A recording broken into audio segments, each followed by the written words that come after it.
Zhuge Liang is widely regarded as one of the best open field commanders in Rise of Kingdoms, and it dawned on me when I was actually in a friend of mine's stream the other day, Busdriver. I'll have a link to his channel in the description, feel free to check him out. But it dawned on me when I was in his stream and we were talking about his expertise, skill, and talents. And while I thought that some of this knowledge was maybe pretty widely known, it came across my desk that maybe this stuff isn't as obvious as it seems, because there's a reason that this commander works so well as the primary, and I bet the talent tree that you're using might not be correct. So let's dive into it.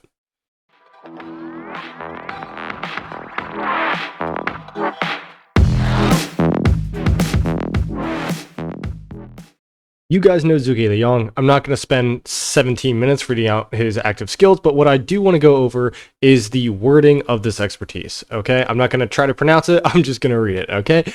Upon entering combat, this commander troop gained the marquee effect, which is this skill.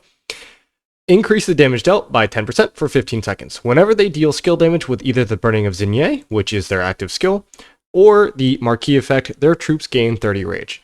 Now, whenever they deal skill damage, and not just when they deal skill damage, I think are worded differently on purpose. I'm not sure exactly, but basically how this works is you get rage per target hit, not just once. So what does this mean? Well, it means that rejuvenate might not be as valuable as you think on this commander, and we're going to go into the different types of talents and battle reports and show you why that is the case, as well as go over a little bit about the overraging.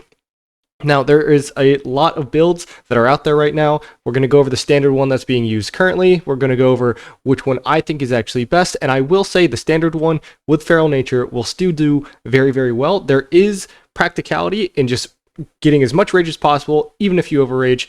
But if you want to completely min-max for your Zhuge Liang primary, this is the video for you. Let's see if you learn anything.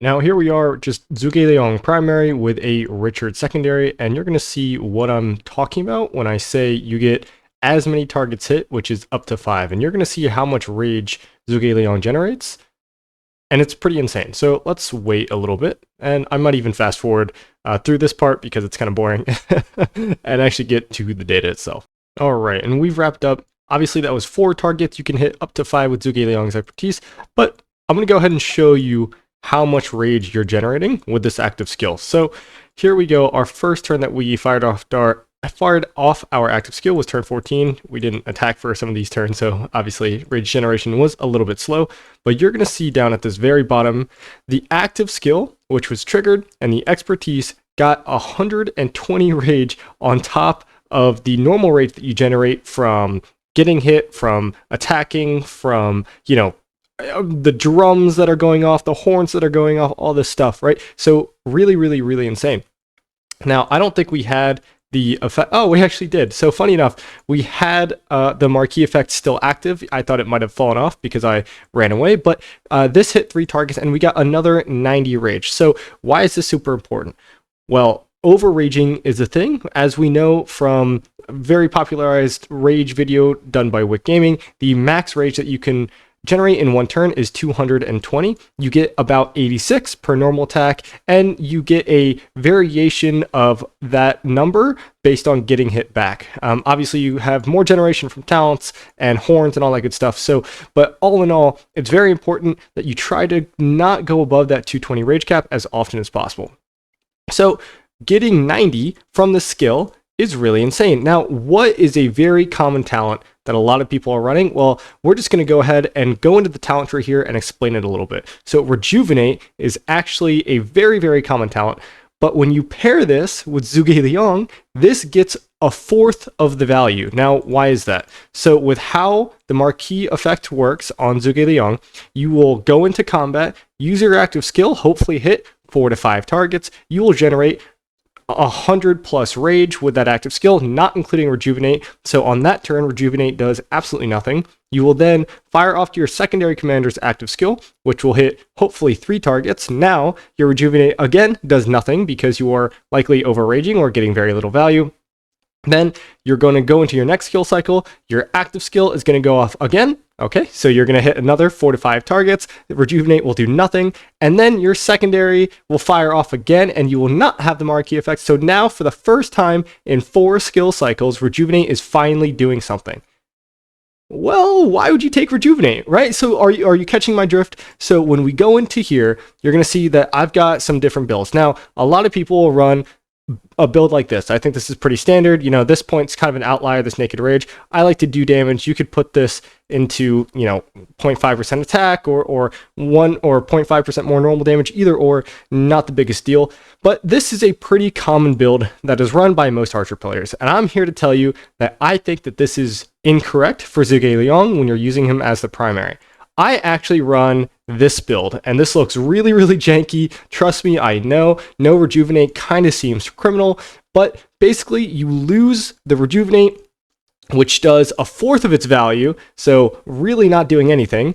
You also lose Feral Nature, and this is where the loss comes in. That's a little bit more noticeable, I'd say, when you're in the field.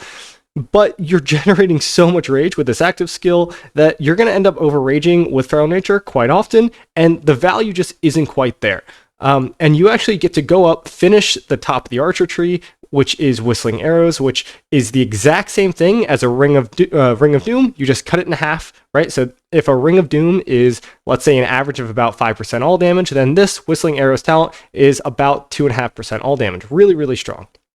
And then you also get another good bit of attack. Now you can opt to go a more defensive route. You could trade that 3% attack that you would get with full quiver, and you can go and get this 1% health and 0.5% defense. So it's 3% attack for 1% health and 0.5% defense. I'll let you make that trade. I like the 3% attack in that case, but this is the build that I would recommend for Zhuge Liang. Now, that comes with a caveat. If you're rallying with Zhuge Liang primary, which I think is a little outdated nowadays, I think Asher has that crown, right? Then you're going to want to take Rejuvenate.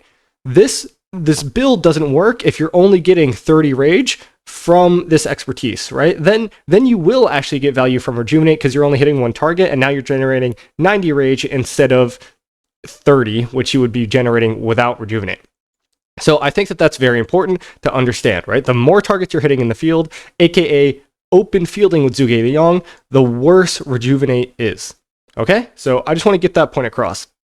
Now, what happens if he is the secondary? Well, if he's the secondary, then Rejuvenate gets more value, but you're losing value with the expertise, and that's why this commander works so well as the primary. A lot of people, I think myself included, ran Boudica primary with Zhuge Liang secondary because everyone thought that the Boudica active skill, making the target take 35% more skill damage, and then you hit him with that skill damage from Zhuge Liang, right? Everybody thought that's how that works. Well, it turns out that if you run them in the open field, the Zhuge Liang primary with Boudica secondary actually does a lot better, and the reason is just for this expertise.